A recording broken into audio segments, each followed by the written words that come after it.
kemudian ada yang kami lakukan.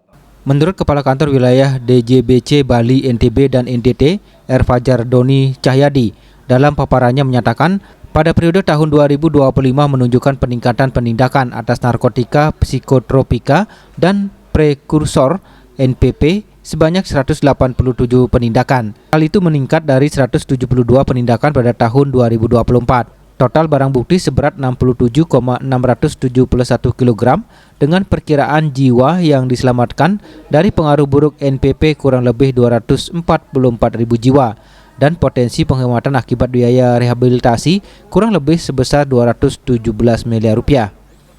Dari total barang bukti yang disita, narkoba jenis sabu adalah yang terbanyak, mencapai 35 kg lebih, serta narkoba jenis kokain yang kerap dikonsumsi warga asing mencapai 9,6 kg.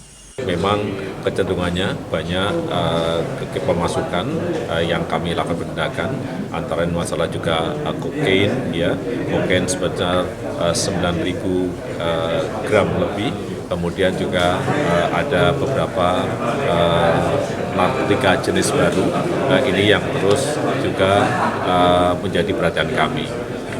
Kami di dalam melakukan mengantisipasi adanya pemasukan NPP jenis baru, kami juga terus bekerjasama dengan kantor pusat, yang dimana kantor pusat itu juga bekerjasama dengan seluruh custom dunia, ya kan, termasuk juga DEA dan seterusnya.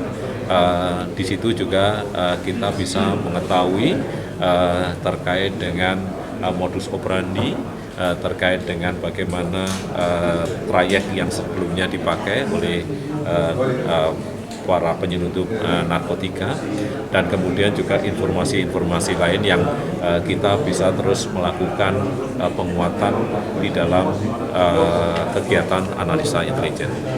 Ditambahkan secara umum tindak lanjut penindakan berupa penyidikan sebanyak 7 kali yang seluruhnya dinyatakan lengkap oleh Kejaksaan atau P21. Penelitian penyelesaian perkara dengan pengenaan denda ultimum remedium sebanyak 132 kali dengan total nominal penerimaan Rp6.344.767.000 serta penetapan barang yang menjadi milik negara atau BMMN atas 360 surat bukti penindakan atau SBP. Raiswantaro, Bali TV.